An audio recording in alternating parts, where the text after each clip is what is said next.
6:30, we got number 10, Oklahoma, traveling to number 7, Oklahoma State. Oklahoma State favored by 4 points on ABC. I think this is the game of the week. I was joking earlier with the Georgia Tech one. Obviously, this is the game of the week. I think there's an argument to be made about the other two, Ohio State, Michigan. Seems like a really good football team and football game, and I think Alabama Auburn could have the makings to be a really good football game. Oklahoma State is a really good game. It has all the good things about Ohio State, Michigan. But I don't know about you. This is a very similar game to Ohio State. Oklahoma relies a lot of Ohio State. Their offense is so explosive. And the Oklahoma State's defense is Michigan's defense. It's so good. Again, Oklahoma State's defense, I think, is the second best defense statistically in the entire nation. People forget about that because they play in the Big 12, but Oklahoma State's defense this year is ridiculously good. The Cowboys this year only have one loss, and they are a playoff eligible team. Again, if you win this one, if you're Oklahoma State, you will face Baylor in the Big 12 championship game. So if you're Baylor, obviously a huge fan of Oklahoma State here.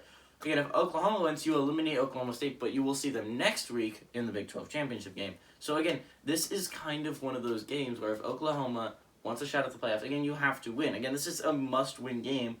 Again, that's a must-win game for almost all of these teams. Outside of, Georgia, you could have a little bit of wiggle room. If you lose to Georgia Tech, you could still beat Alabama in the SEC championship game and get in. But all of these games have become must-win football games. And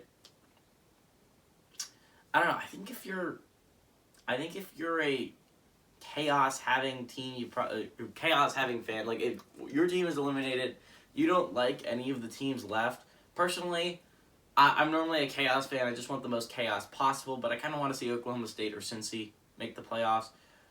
So I'm going to root for Oklahoma State here. But if you wanted to see an absolute chaos, you probably want Oklahoma to win this one, and then Oklahoma State has a better chance of beating Oklahoma again in the Big 12 championship.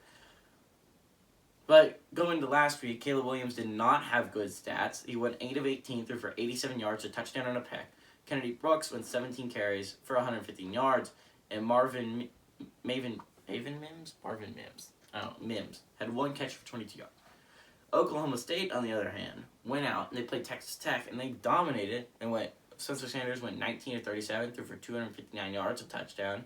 Dominic Richardson had 20 carries for 84 on the ground, and Tay Martin had 7 catches for 130 yards. Now, Oklahoma leads the series 90-18 all time, obviously really impressive.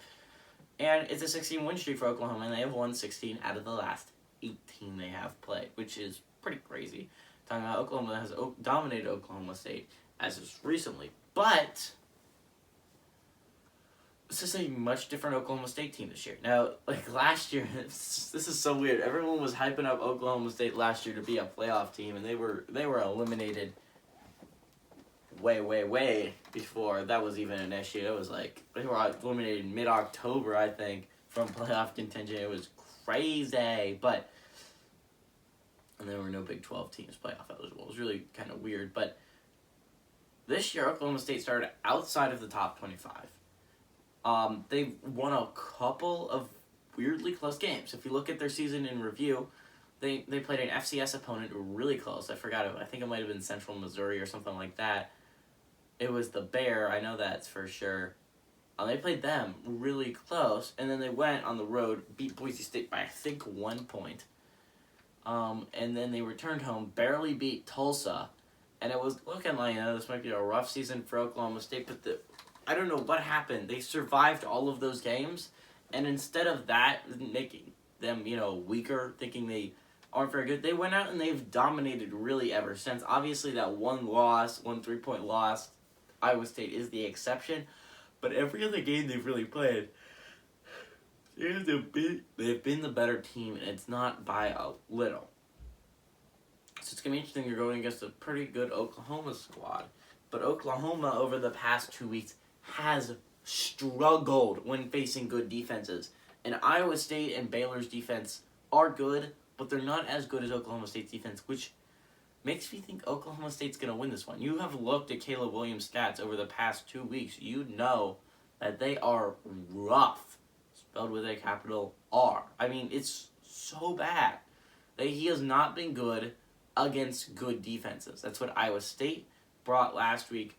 And that's what Baylor brought 2 weeks ago. Iowa State arguably should have won last week if Purdy doesn't throw that ball at the end a little bit too high, or if he doesn't fumble before halftime where they can return it for a touchdown. Instead, that could have set up a field goal, a 10-point swing, and they only lost by 7. So, Iowa State put Oklahoma in a position to win, and I'll give Oklahoma credit for being able to win, but it was not by a lot. It was arguably the best game of the week. And I don't know, I think could make for a really good football game. I really love scoring football game. I'm at a defensive matchup, if you will. And I think Oklahoma State wins defensive matchups 10 times out of 10. Give me Oklahoma State to win this one and cover a 4-point spread.